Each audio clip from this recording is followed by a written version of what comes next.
Hello, I am Riley Wilson, and welcome to the Band of One podcast.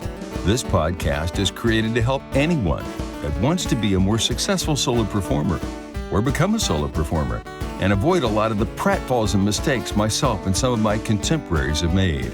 I have over 50 years of live performance experience and will also include tips from other top pros worldwide who've done the same thing in their regions.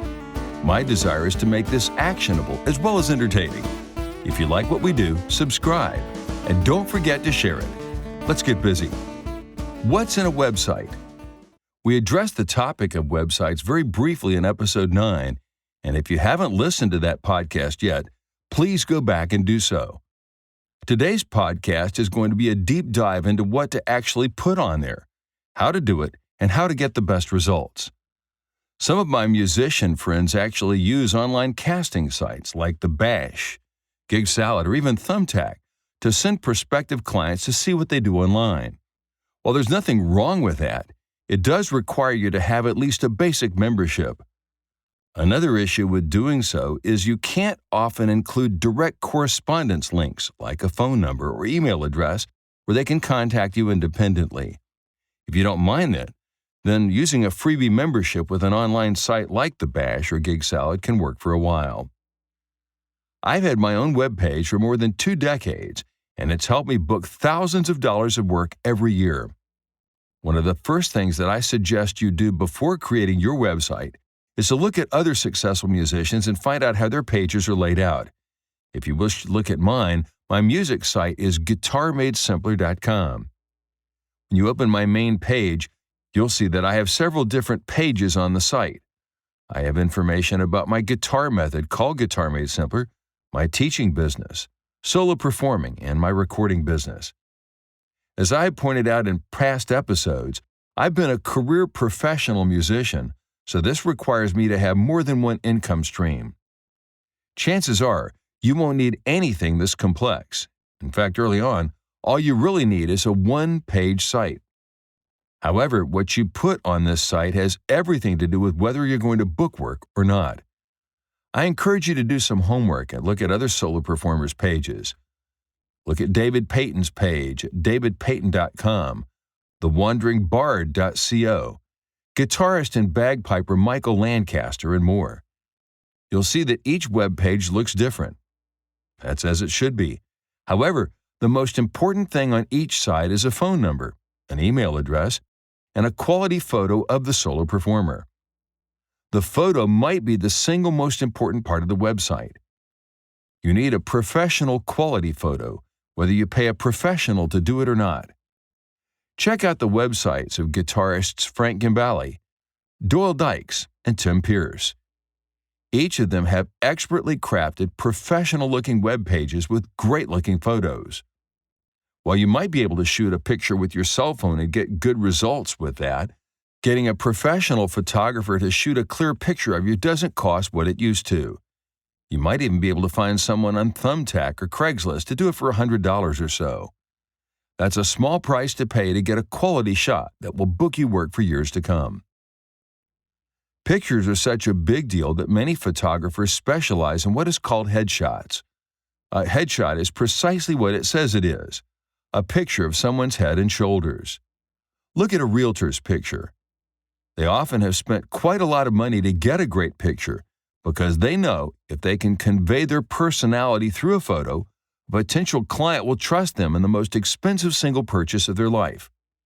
In the voiceover or acting business, people often get black and white glossy photos.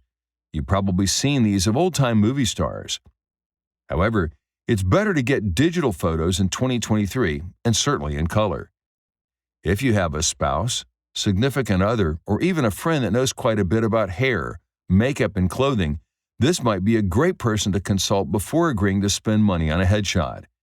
If, as the old saying goes, clothes make the man, great pictures sell the artist. As a solo performer, if you have a web page, you're already ahead of the game. Many of the top-rated solo performers on The Bash or Gig Salad don't even have a dedicated web page. This is another thing to help put you in the driver's seat and book more work. Once you have a good picture, the 2 most important things will be your email address and phone number. Many web pages allow you to have those as clickable links, which means that the client can simply click on your email address and reach you directly. Or you can click on the telephone number and it will start dialing for you. This is the technology we're dealing with in 2023 as I record this, and I'm sure in the future things will be much quicker and even easier to access. As I've said in prior podcasts, I'm also a professional voice talent. Many of the greatest voice talents in the world simply have a good picture, their demos, and their contact email and phone number on a single-page website. Have a look at web pages by voice talents Bill DeWeese, Mark Scott, Ann Ganguza, etc. for more information. This should help you with ideas you can implement on your own website. I suggest doing a few days of research and look at least 50 to 100 different solo artist pages, whether they're a voice talent, professional musician, solo entertainer, or any combination of the above. In order to be a successful solo performer, you need to become an expert in research. I mentioned in prior podcasts that I like to read reviews about potential items of gear that I'm going to be purchasing before pulling the plug to spend any money. The internet is the greatest library ever invented, and as you get comfortable doing web searches, video, and more, you'll learn quickly what is necessary in order to succeed with any endeavor. One other thing that you certainly can do and should do on a music performance page, and that is include some downloadable links of songs. Now, you don't need long examples. 1.5 to 2 minutes of a song is plenty, and you're welcome to fade from one to the next. Many web pages will have a little player that you can embed on there or have put on there that will allow people to hear several of your different songs in different styles, and that's a great thing to do as well. If you don't want to go that technical, simply add some of your songs to a SoundCloud playlist, and then copy the link and place that link near the bottom or the top of your web page. This will allow people to hear you before actually hiring you. What isn't necessary in a contemporary web page? A whole lot, actually. Too many photos of you in action. Links to other musicians or equipment manufacturers. Embedded videos that take forever to load and play back. It's far better to include YouTube, TikTok, or similar links than embedding them into your website. Embedding it simply takes too much time to load. A good website loads quickly, and you can find ways to check how fast your website populates online. Pictures of your significant other, cat, dog, or anything else that doesn't relate to booking your act are unnecessary. Err on the side of too little instead of too much. At a bare minimum, an attention-grabbing photo or two, your phone number and email address, as well as a brief bio about your show, and most importantly, a call to action.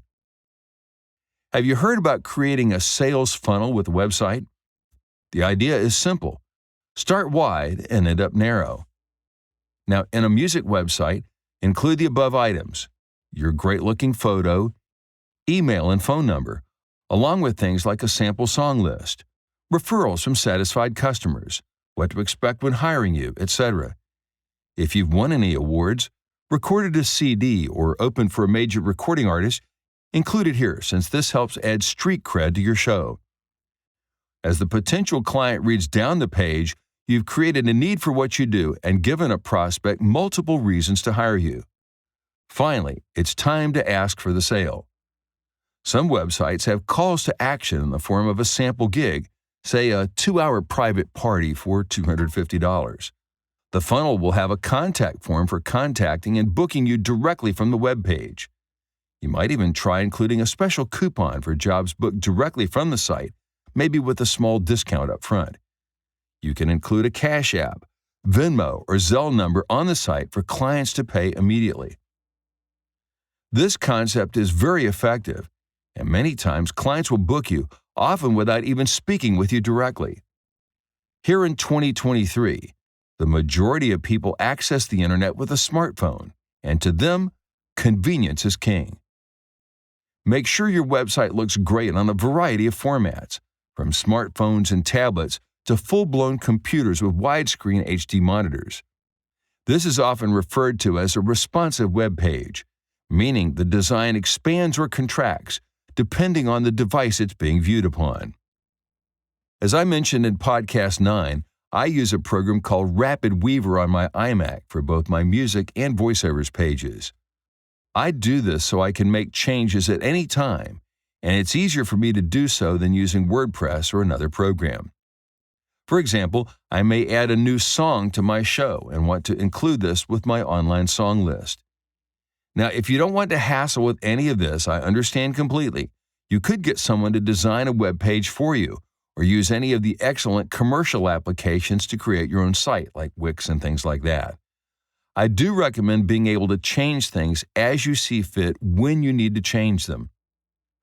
Believe it or not, I still see people's web pages that haven't been updated in a decade or more, and it's simply unprofessional. People buy with their eyes, and this is why the internet has changed the way people do business.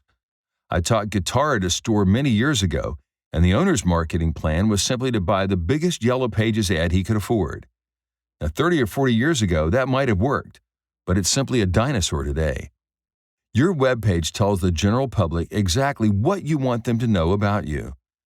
Once you can drive traffic to your internet website, you'll notice a significant uptick in bookings.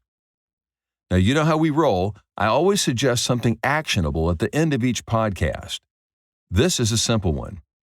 On a word processor program on the computer, you do have a computer, don't you? Grab a JPEG photo and put it at the very top of the document. Then below that, write your phone number and your email address in big, bold letters. Congratulations! You've just started your very first web page.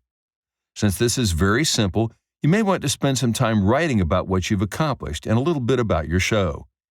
If you already have this, you might want to consider doing a Facebook or Instagram page about your act.